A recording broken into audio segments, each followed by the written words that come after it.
I'm waiting for them all to burn out. Nice. We've only got two left, so I'm almost there. So we're ready to some air out of the park. Yes.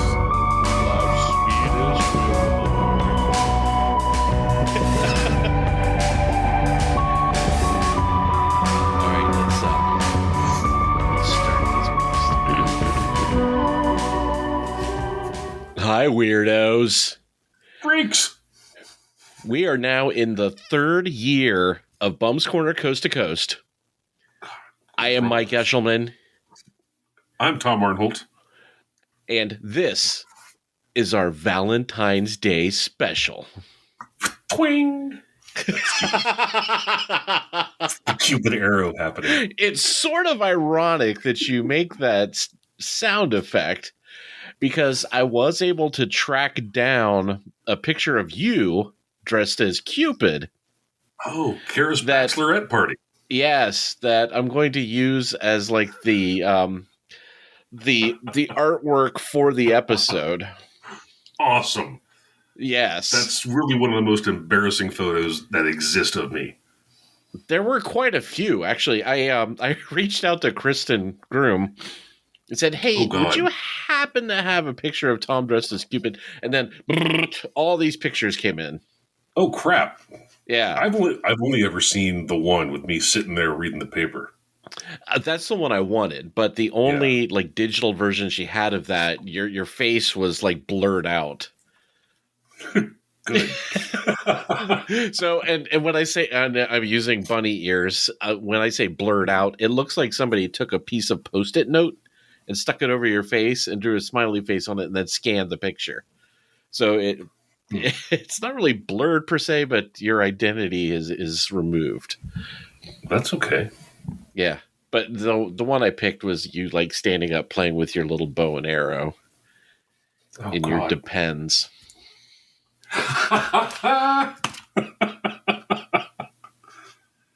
Yes.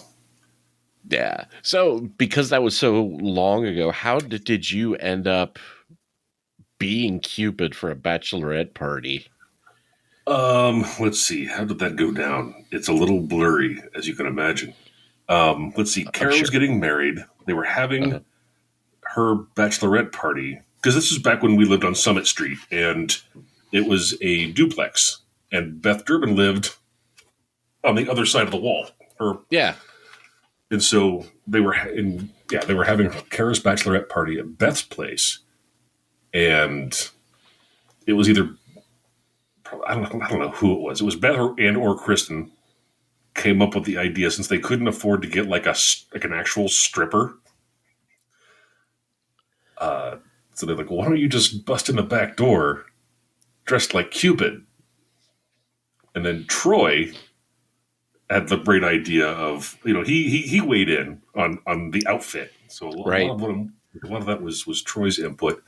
Actually, Troy did the artwork. He did the hearts on my nipples. Which, yeah. Okay. So it was sort of, the odd, like most of the stuff we did back then, it was an odd collective of ideas that culminated into somebody doing something ridiculous. All right. This time around, it was me. Okay.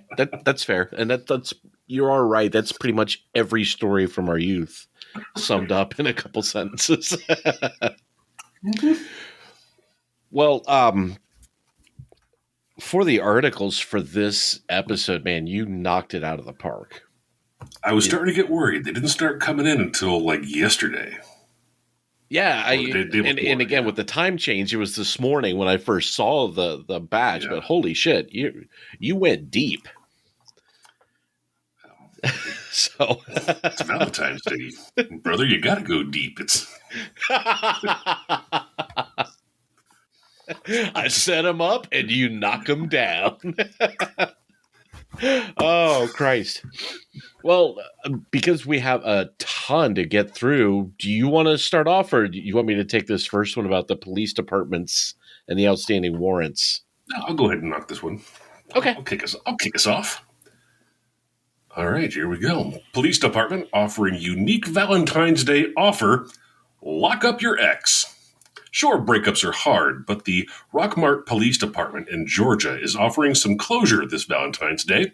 A chance to lock up your ex. The department took to Facebook with this most romantic and tempting offer. Quote, do you have an ex-Valentine and know they have outstanding warrants? Do you have information that they are driving with drugs in their car? Give us a call with their location and we'll take care of the rest. The cops have thought of everything to make this Valentine's Day memorable. This Valentine's Day month-long special starts off with a set of limited edition platinum bracelets, free transportation with a chauffeur, a one-night minimum stay in luxurious 5-star accommodations, and professional glamour shots that will be posted online for all to enjoy. This special is capped off with a special Valentine's dinner.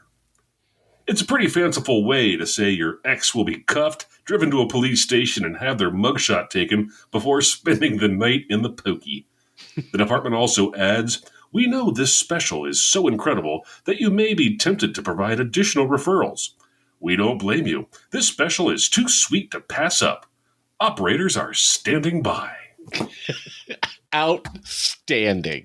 That's awesome. Yes. I absolutely loved that. I do too. And you know what? 9 times out of 10, whoever's in charge of social media for police departments needs to be capped.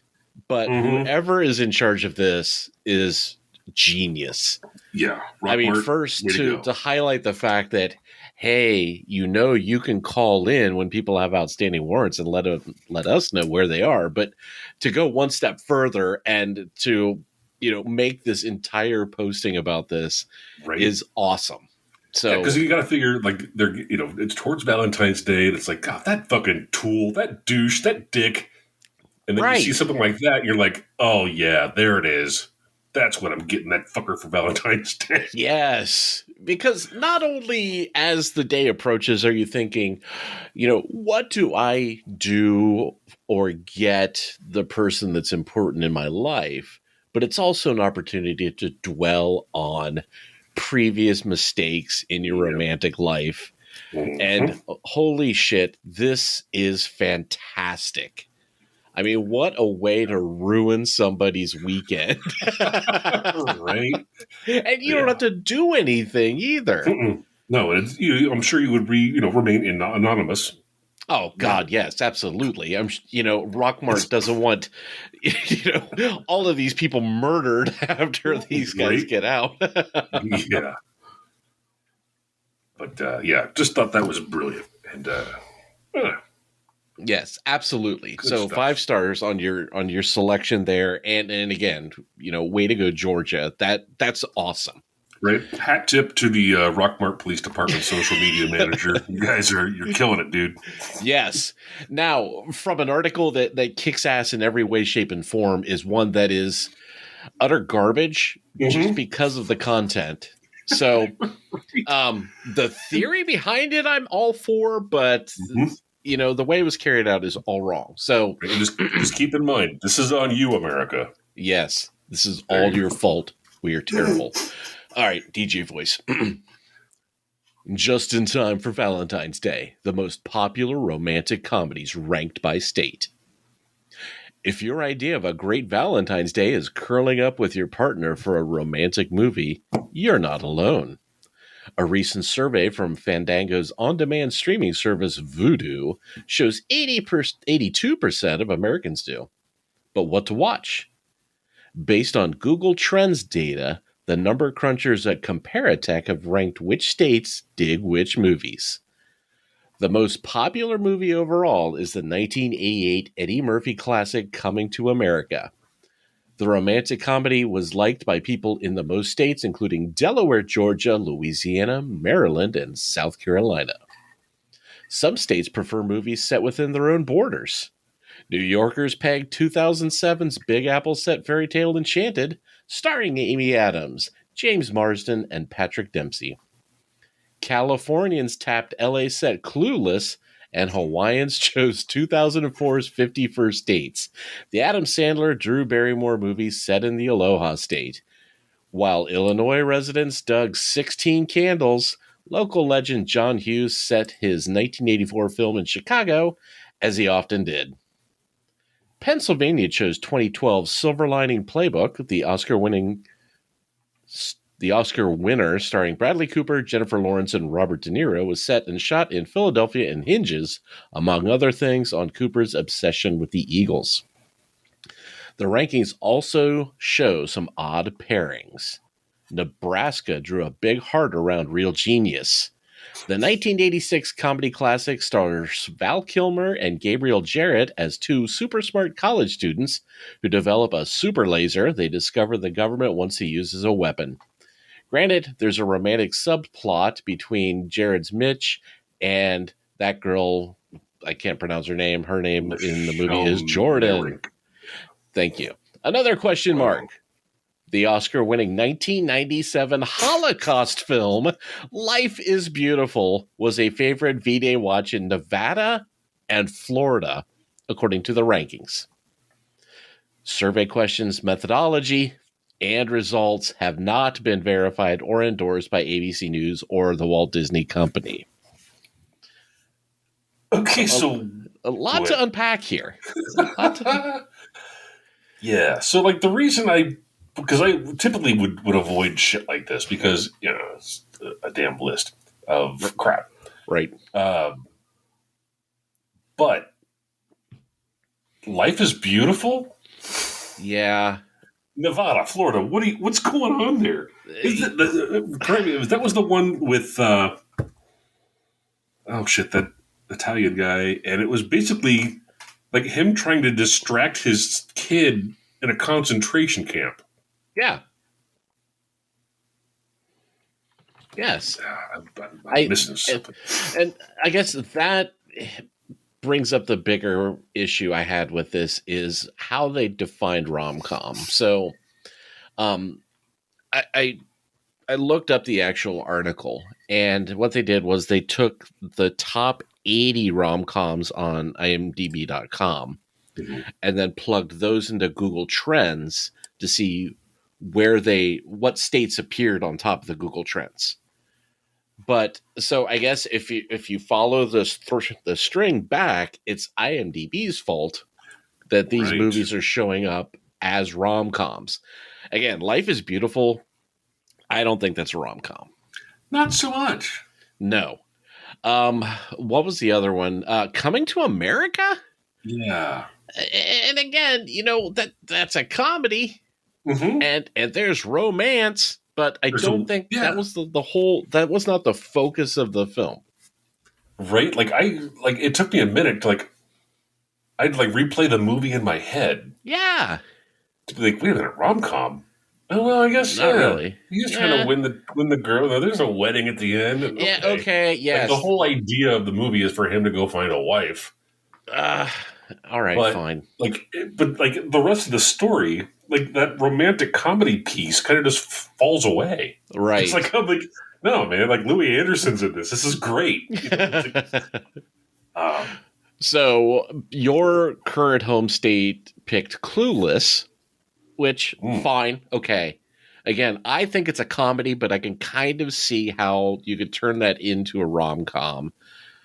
Alicia Silverstone's character sort of, well, she hooks up with her stepbrother. Well, I mean, potato. If you want to look at it that way, sure. She hooks up with Paul Rudd at the end, but... Yeah. And then Ohio picked Wedding Crashers, which, again, on the periphery, kinda, but I just think that's a straight comedy. Same with 16 Candles. I never thought of that as a romantic comedy. I thought that was more of a coming-of-age movie. Yeah. It wasn't about her relationship with Jake. It was about everything going to shit in her life at the same time. Exactly. And that Jake was just sort of the icing on the cake that was a catalyst for a lot of things. Yeah, Jake! But I think the worst one was Utah picked fucking Shrek.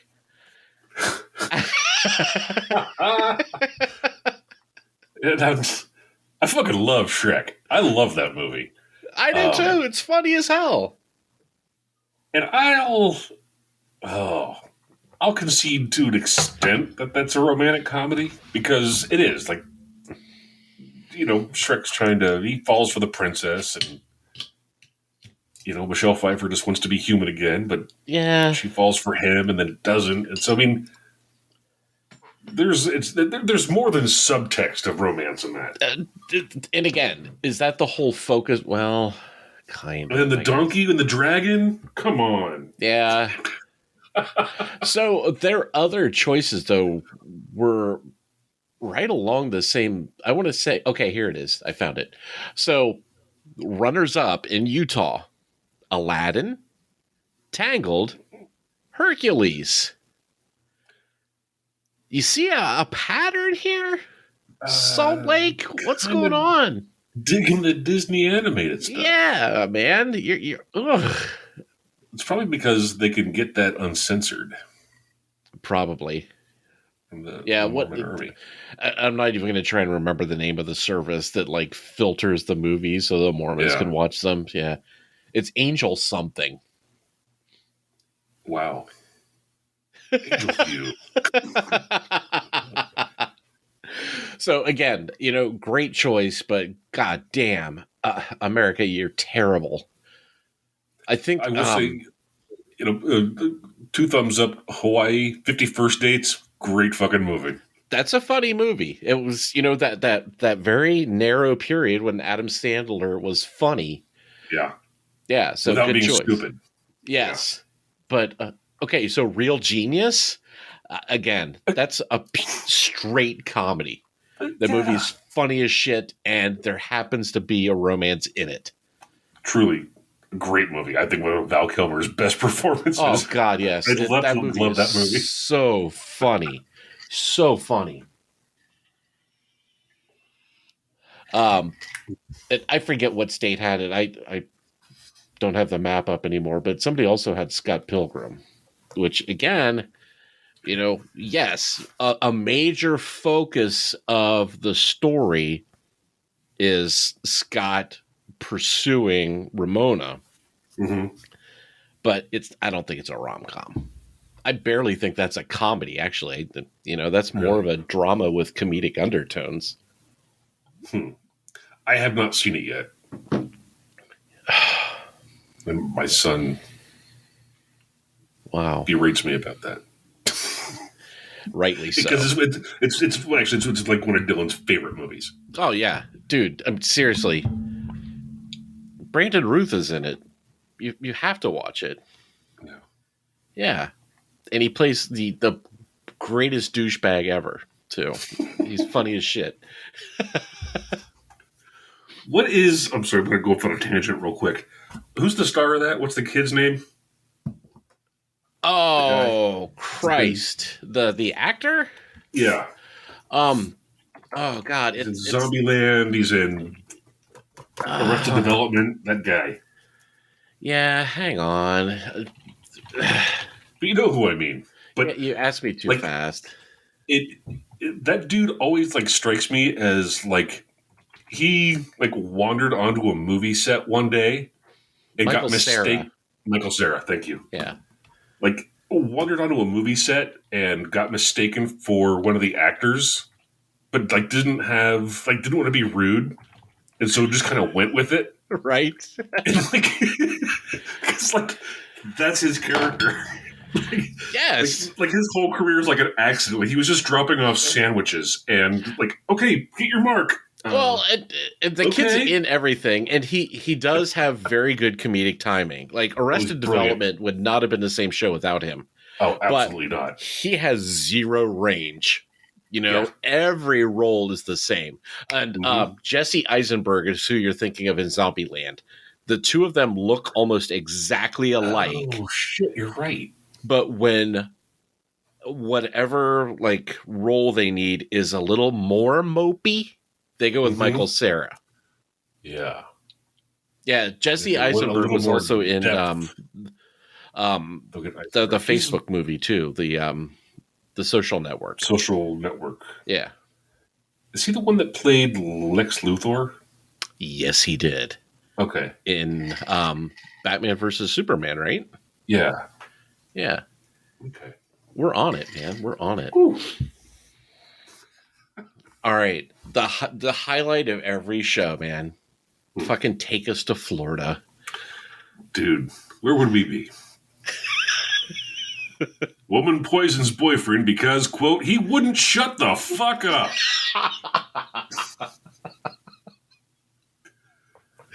A woman in Florida was arrested and charged for allegedly poisoning her partner of 9 years because, quote, he wouldn't shut the fuck up.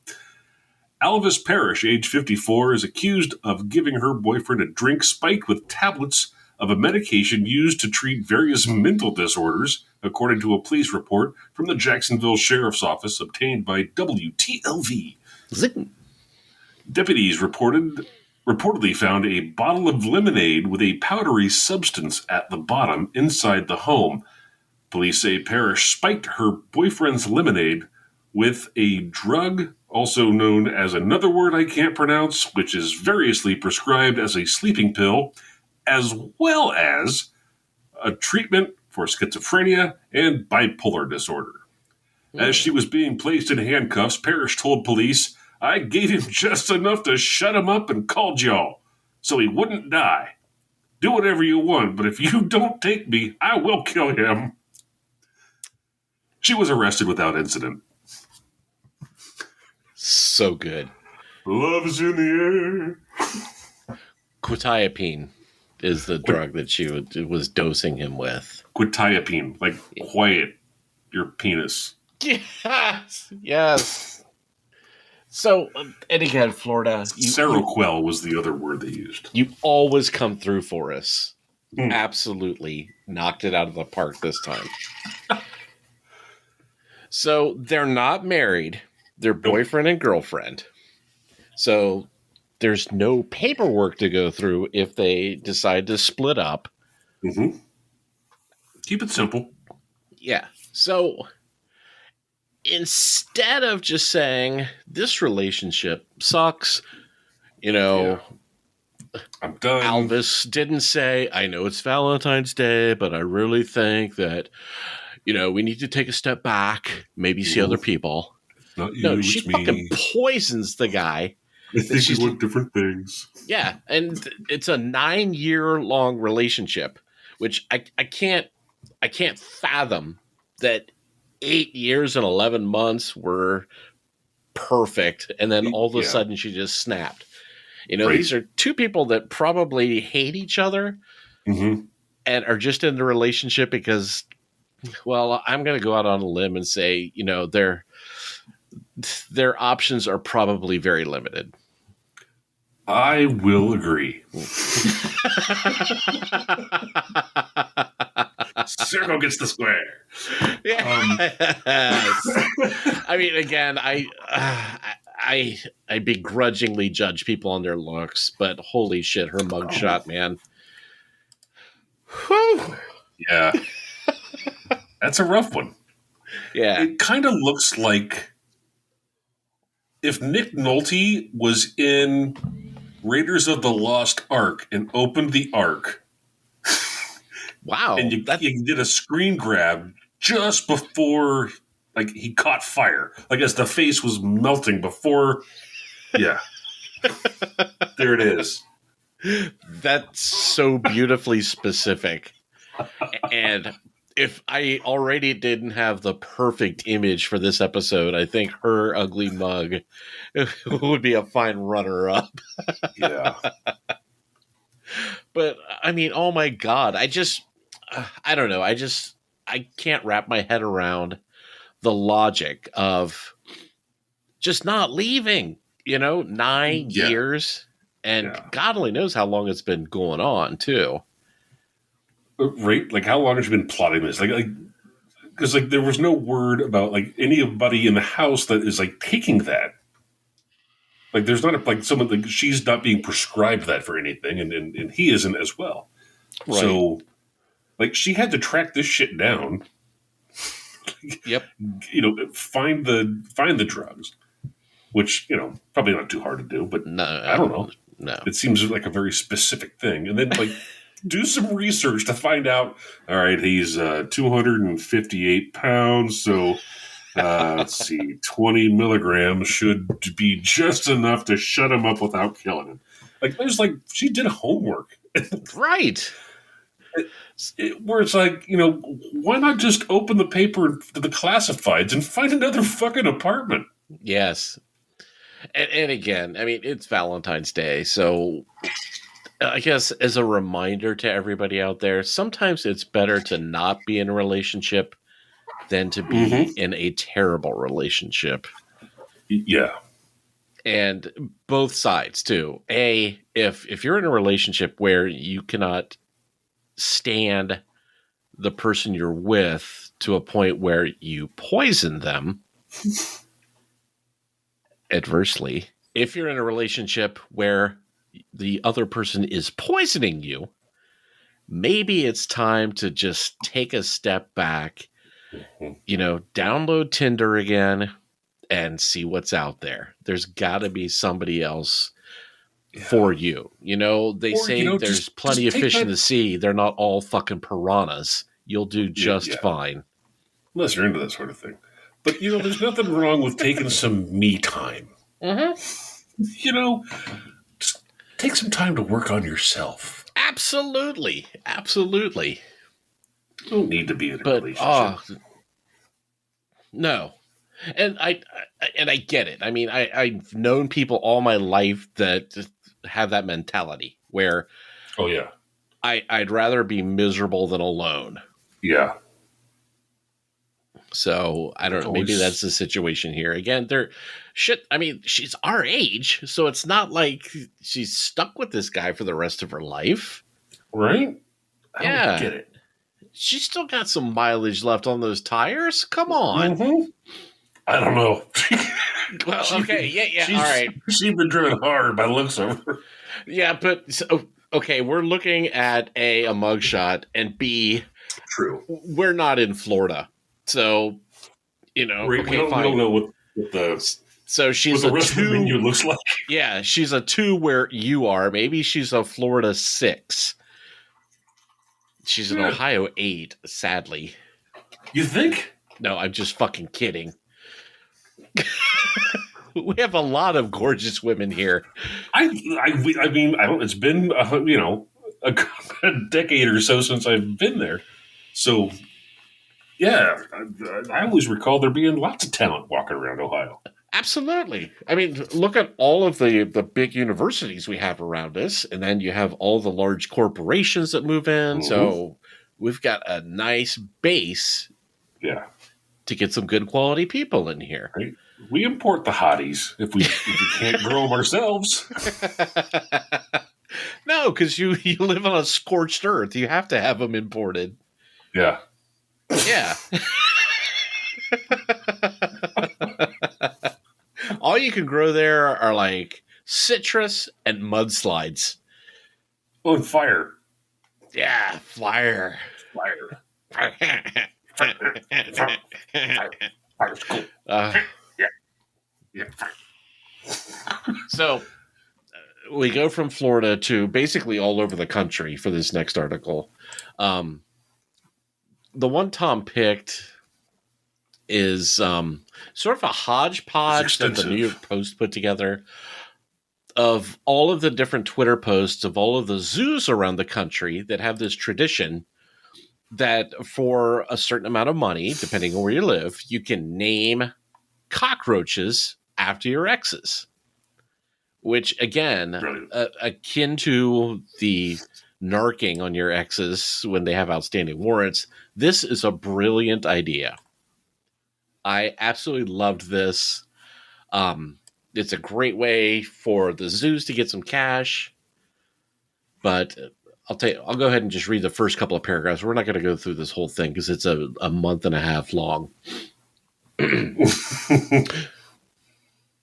Zoos throughout the country are continuing the Valentine's Day tradition of naming animals and critters after exes, some of which will meet an unfortunate end in nature's food chain.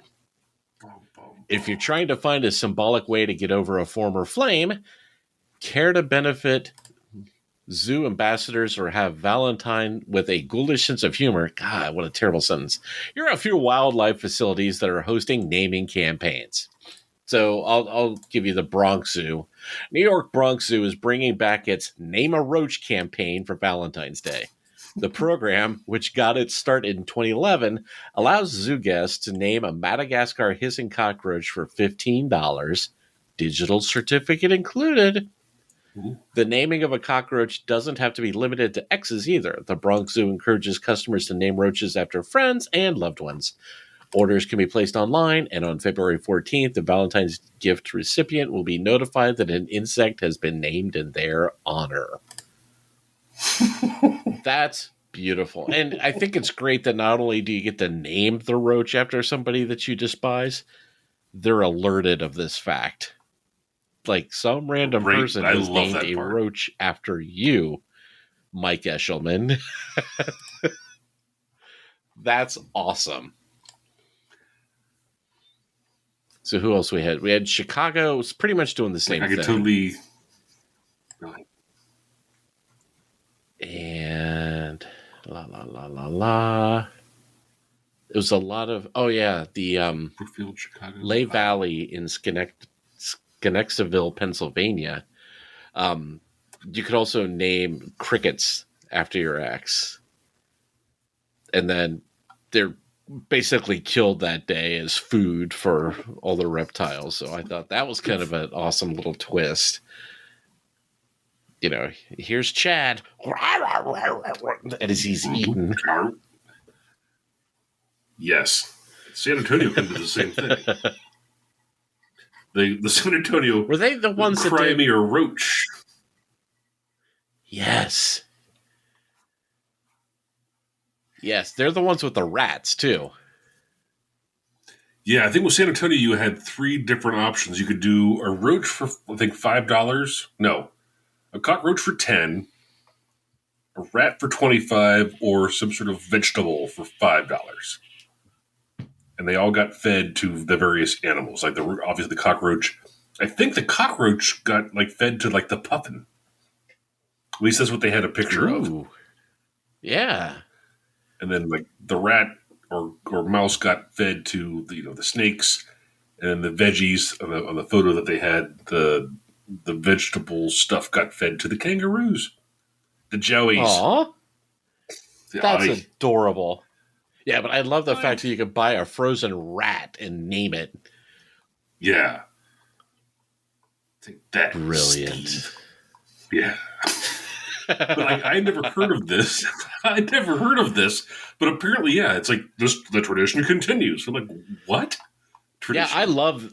I had never heard of this either, so I love the fact that you found this article. I think, and ironically, some letters need to be mailed to the Columbus Zoo to have this, started. I'd do it. Brilliant. Yeah, right? I mean, I think it'd be fun just to fuck with your friends. Absolutely. It's a good way to support the zoo and, have roaches named after George and Al or something fun like that. Yeah, on their birthdays. That is awesome. Yes. Yeah. A roach has been fed to a puffin in your honor. I love that. And they get the little certificate that they can print out. That's beautiful. Right? Yeah, and it's better than having your name put on a brick. True. As somebody who's dating a woman who's older than he is, I also respect the fact that in Colorado Springs, Colorado, you can adopt one of the cougars for Valentine's Day. Yeah, nice. Zoinks. So, yeah, good find on that one. That was a fun article. Yeah, I thought it was pretty cool. Yeah. And then, so not all of Tom's picks were great. No. So they can't all be blue ribbons. No, absolutely not. There's got to be a silver medal in every Olympic. Mm-hmm. So this one's kind of gross. And do you want to read it? Yeah. it's disgusting and it's your choice. So yeah, I don't get it, but okay, yeah. yeah. Love is in the air, and it smells like French fries.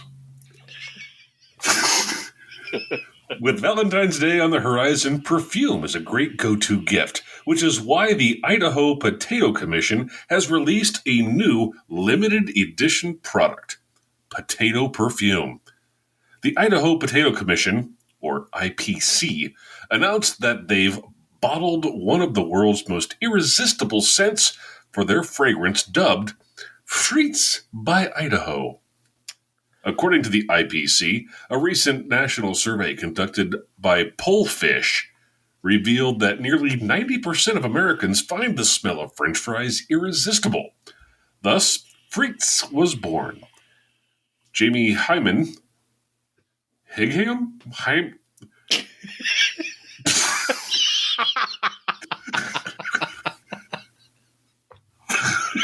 Yep.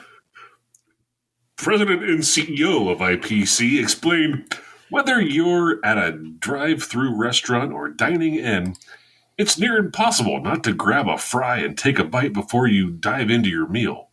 The smell is so good, it's too good to resist. This perfume is a great gift for anyone who can't refuse a French fry. The fragrance was formulated from essential oils and distilled Idaho potatoes and retails for just $1.89. Or about the price of a large order of fries. Mm-hmm. The fragrance is currently sold out. That's the terrifying part of this. That's what scares me, people. Yes. So, it's okay. sold out. Great PR work. Oh, yeah. Kudos to the Idaho Potato Council. Yeah. Commission. And to make it $1.89, brilliant. Yeah. But then we as Americans bought it all. You know? Yeah. This is the kind of thing where you would see it online and think, that's hilarious. I'll send the link to my friends. Mm-hmm. And then it goes away. Exactly. But now there'll be bottles of this stuff floating around on dressers for eternity. Yeah. And me. I don't disagree with Jamie Hyman or Higman, or however you pronounce his name, that, yeah, when I'm out, man, if I smell fries, I'm buying fries. Oh, yeah. You know, like when they just come out of the fryer, like, oh, yeah, I need a whole mouthful of that. Mm-hmm. However, if I'm also out walking around and walk by a woman and she smells like deep fried potatoes, I don't think, now there's the one for me. Yeah, I need to mate. You know, the pheromones are not like just going crazy like, dude, drag her back to the cave, Cro-Mag. This is the mouthful one. of that. No, I don't. Because I'll assume that she just got off a shift making French fries. Yeah. And because you worked in a restaurant as long as I did, dude, you know that smell. Mm-hmm. Oh, yeah. The deep fry fragrance. Oh, yeah. It sticks. It sticks with you. Yeah. Yeah, because it travels with you into the car. It's just everywhere. Oh, yeah. And every piece of clothes that you own, even if you didn't wear them to the restaurant because they just were adjacent to it. Yeah, if you washed it in the same machine, it would, you couldn't wash that smell out. Yep. It would just breed and spread. So again, mad props to Idaho Potatoes. I mean, I can't fathom that their business has been dropping, but, we're in a recession. Potatoes are the ultimate food. They're dirt cheap and you can make anything out of them. So I'm sure they're doing fine. They should be all right. Yeah. But the fact that they made this like little promotional item, and I never did click the link and see what the packaging looks like. It just looks like, like a regular perfume bottle. Oh my God, it does. It yeah, looks like a tacky bottle of perfume. This is brilliant. Yeah, I kind of expected it would look, I don't know, like potato shaped or something. It would be something sort of kitschy. Yeah. But no, this is something that, okay, yeah. You can see that on a dresser and not go, I mean, I wasn't against the idea. I just think it's terrible that they actually sold out. That makes me I, sad. the thing is that there was no word on how many bottles they produced. That's fair. I mean, so this could just be the ultimate kind of marketing ploy. Right. Um, the Potato Commission, I think it's a joke. Yeah. I think. I don't know. Okay, so besides potato, do you have any recollection of the worst smelling perfume that you can think of off the top of your head? Um, God, they're not like a brand name per se, Right. but like just scents and oils that people would put on themselves. I would have to say, back in the day when like patchouli was like a big thing, that smelled completely foul to me. And then, oh shit, I lost it. Where was it? Crap. There was something else I can't think of it. Oh, so you're not a big Oh, patchouli got fan? it. Patchouli and ginger. Oh, yeah. That's a strong scent. When chicks put the ginger infused stuff on them, Right. no, that's like repellent. Yep.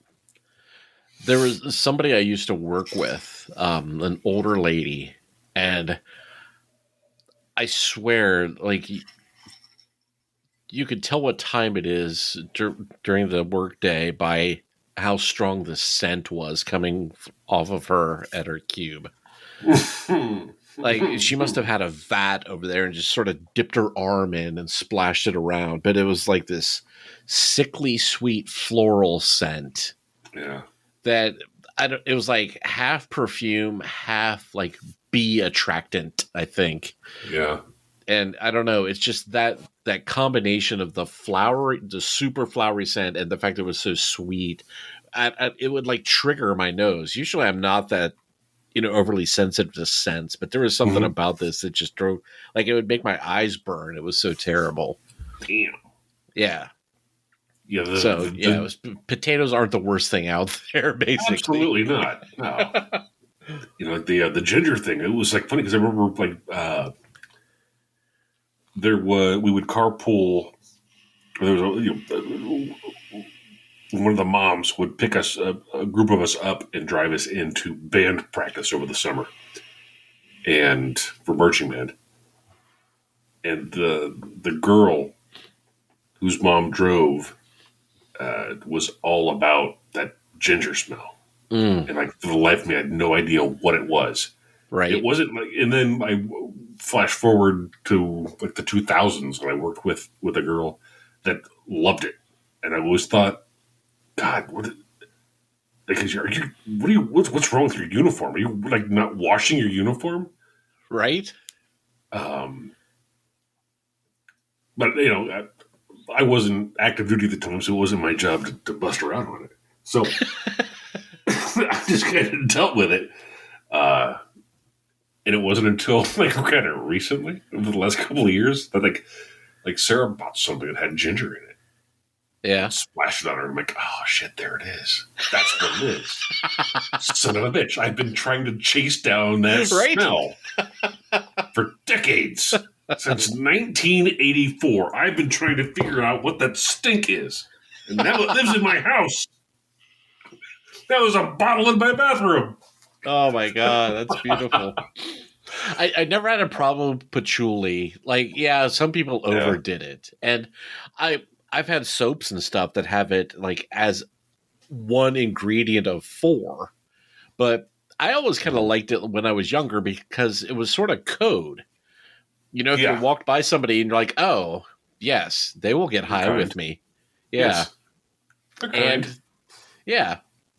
Like, oh, right. They're into bad decisions. Maybe I should introduce myself. Yes, they make poor choices. We should be friends. Yeah, absolutely. For at least, an hour or so. That's respectable. I was only 17 at the time. I was thinking more like 3 minutes, but you do you, bro. Oh, there's a nap in there. Okay, Maybe a so meal. we made it to the last article. We doing And, it? yeah, Or are we gonna I'll skip take this one. And I Yeah? learned a lot from this article. Did you? Not that people are any better than I thought they were, but that this shit exists. Yeah. So here we go. Denny's offering free weddings for Valentine's Day at its Las Vegas chapel.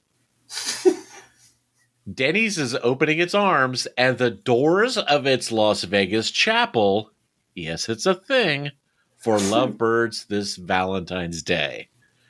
The chapel is open year-round, FYI, but for V-Day, the eatery is offering its services for free for those looking to jump the broom or renew their vows, starting from 11 a.m. on that special day. Free ceremonies will run until 6 p.m. on February 14th.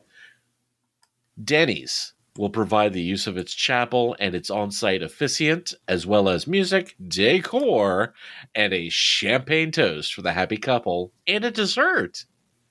Couples also get a pair of wedding t-shirts and Sweet. matching his/her Denny's Grand Slam meals. Wow. Denny's will also live stream your ceremony on its YouTube channel for those family members who couldn't make it to Sin City for that special day because they have a monitor on their ankle.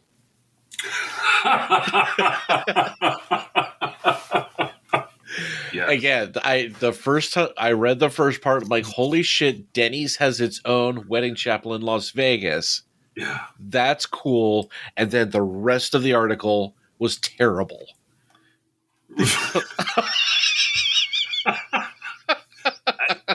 I don't know. I think it kind of kept getting better.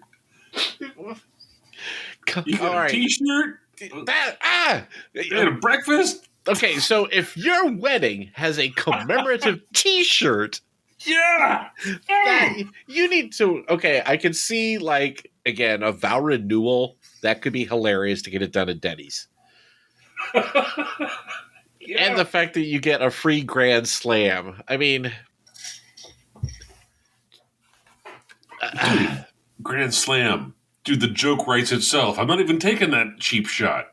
I know it's so cheap, but holy shit! And again, Denny's was never a destination. You ended up at Denny's. You never left your house wanting Denny's. No, you never went to Denny's during the day. It's 3:15 in the morning. You're you know what? Starving. That's not entirely true. Son of a bitch. When we were at Fort Hood, Denny's was part of our Sunday. Well, not always. Right. Options were few in the thriving metropolis that is Killeen, Texas, outside of Fort Hood. Yeah, it was like Bennigan's or Denny's.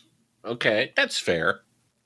So yeah, Sundays was we once we emerged, it was Denny's for a paper and breakfast. Okay. Or Bennigan's. Yeah. Kick-ass fucking Monte Cristo sandwich, though, I got to tell you that. At the old Bennigan's. Was that still a thing? What, Bennigan's or Monte Cristo sandwiches? Bennigan's. I don't know. You're asking the wrong guy. Yeah. I don't know, man. Just Huzzah for shut-ins. But no. the Denny's chapel is a thing. Yes, that part fascinated me, okay? I'm dumbfounded. Okay, yes, it's in Vegas, and yes, it's hokey as shit.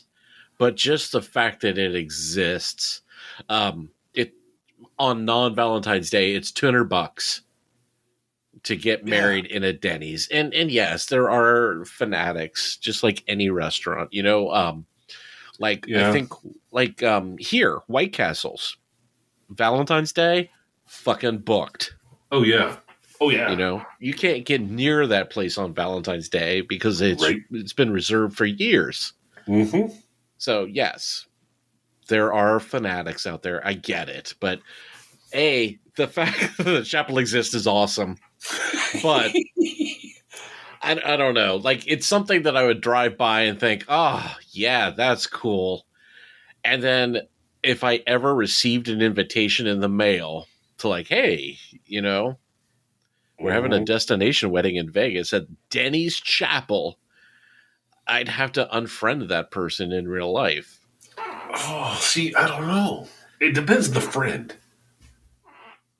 I don't know. It's that thin line between I want to do it ironically. Right. See, I think you've hit it. It's are they fanatical about Denny's and so that's why they're doing this, Right. or is this so silly and stupid that we're all going to come and do this? Yeah. I don't know, man. I'd have to reflect on it a lot. You know, but again, you know, if that friend is a Denny's crazy person, and no matter when you're out with them, say, hey man, you want to go eat? Like, yeah, where's the closest Denny's? I can see that, and fine, yes, okay. But even the ironic thing, I don't foresee us having a friend like that. We're not those guys. No, we ate at TJ's. Yeah. All the time. But, you know, I didn't own any TJ's, like, socks.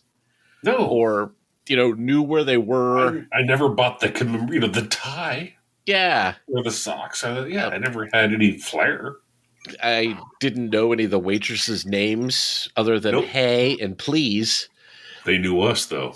Oh, God. The smell that came off of us, I'm sure, was just enough to, like, burn into their memories.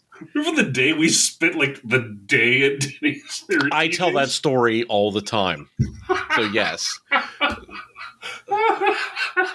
Because of the smell. That's what reminds me. Okay, so it's 2:30 in the morning on a Saturday, and the bars are closing. So I think it was me and you and maybe George. I forget. And Banks, maybe? Probably. Maybe Casey. I don't know. Yeah. So anyways, it's 2:30 in the morning. We don't want to go home yet. We still want to hang out with each other. So we go to TJ's and ordered a bunch of Barnyard Busters. Mm-hmm. And chain smoked all night, basically eating food and drinking coffee. And then about 7 a.m., so 4.5 hours later, we start getting hungry again. Somebody bought a paper, so we ordered food again. Yeah, it was George. George was there. Yes. Read the paper. George bought the Sunday paper, and then we just like divvied it up around the table. So we ate more Barnyard Busters and chain smoked more. Yeah. And I want to say we sat all the way through lunch. Like we both had the double H platter for lunch. Yes. So we had 3 straight meals and never like left that table. Yeah. And again, when I tell the story, 3 shift changes. Like we tipped out like 3 times. And like to our credit, we were no bullshit as far as tipping goes. Oh, we knew we were difficult. We knew we were a pain in the ass. So and we paid accordingly. But yes. Yeah. So anyways, when I tell this story, I give that preface to the person. I'm like, all right, now close your eyes. And imagine what that table smells like. You have 12 straight hours of greasy food, 4 or 5 dudes chain smoking, and 4 or 5 dudes BO. Who had been out drinking for hours prior. Yes. I'm like, just picture how bad that table stank.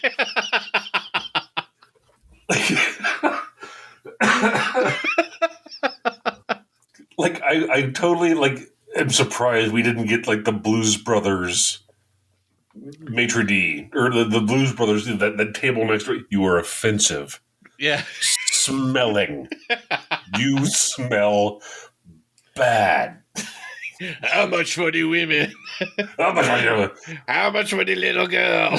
Your wife, your little girl. Sell them to me. Sell me your children. Sell me the women. Just gnawing on shrimp. Just picking up a loaf of bread and shove it in your face. Oh, God.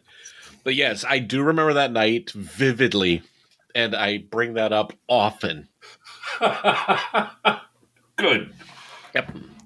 Whenever, and typically the way the preface is, like I'll be watching a TV or movie with somebody, and it'll be like set in the 40s or 50s or 60s, and somebody's like smoking in a car or smoking in an office. Like, oh, can you imagine how bad that smells? I'm like, let me tell you something.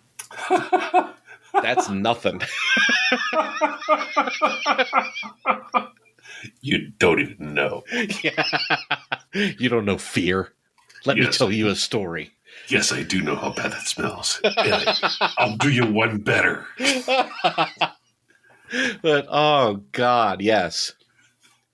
Man, youth. Good shit.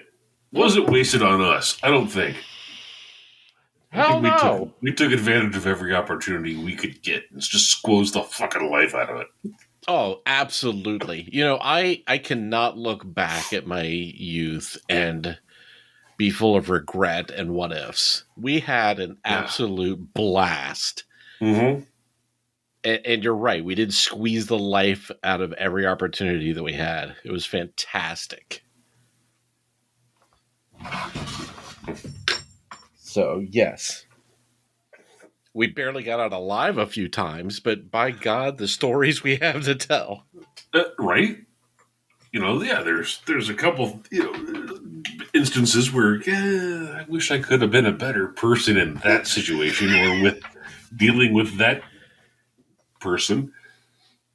But oh, well, yeah, if you're going to get into the minutia, sure. I'm not going to nitpick and, that's what the other podcast is for.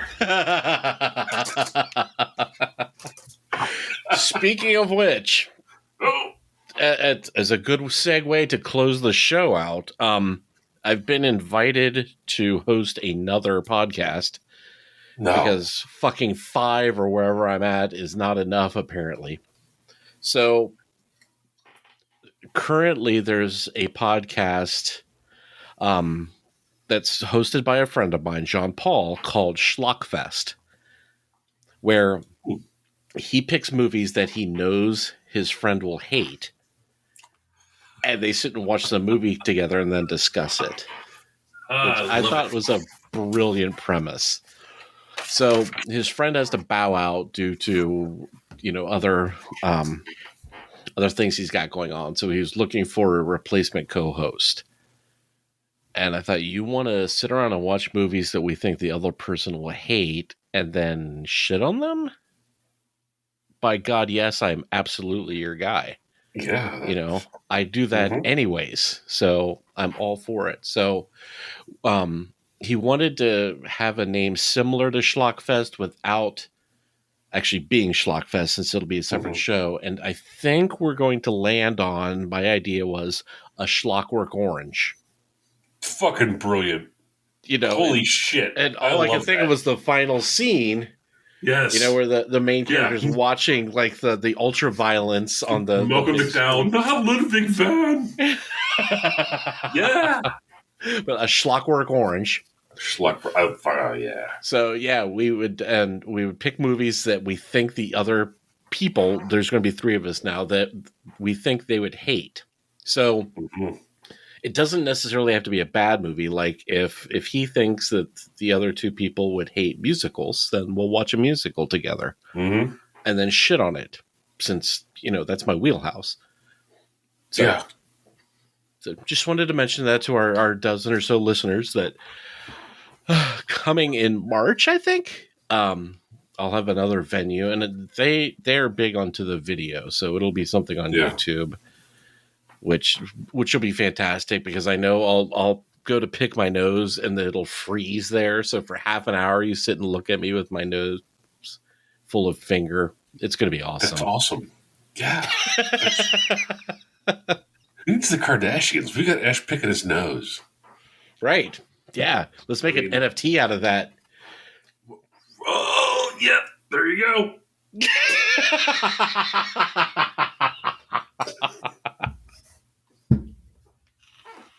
Yep, this happened, and you can own it. Yep, and there it is. And there it is. That'll be 1,000 Bitcoin. Give me all your digital Beanie Babies.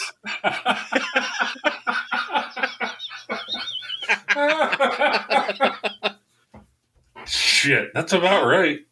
Yeah. That's hilarious. The best tweet I've seen about it is NFTs are Beanie Babies for guys that get mad when there are black women in Star Wars movies. Or Asian women.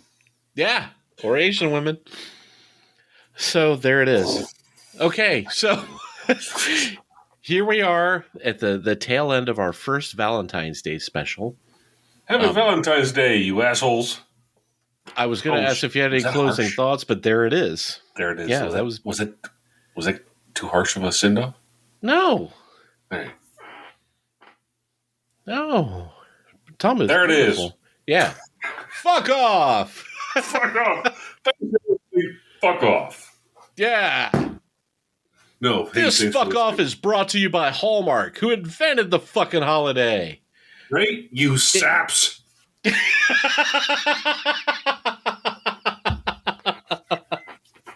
We'll see you bitches on Sweetest Day.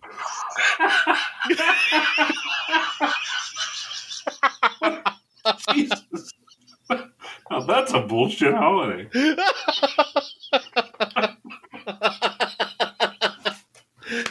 Dude, right there is the text for our t-shirt. Just like the picture of bums, like the door all rusted and shit, and under it. Now there's a bullshit holiday.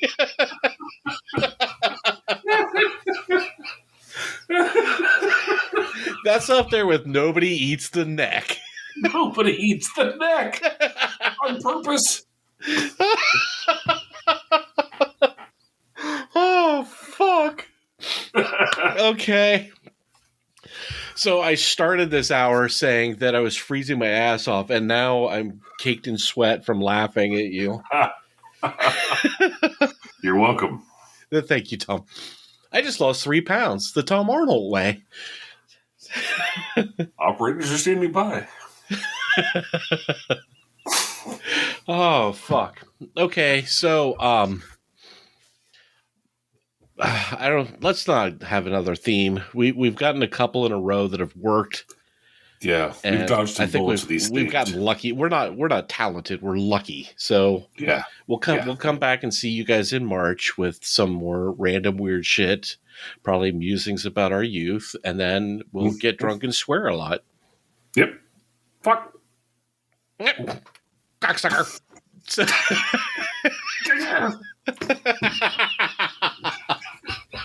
So with that, have a fucking great Valentine's Day, and I love you.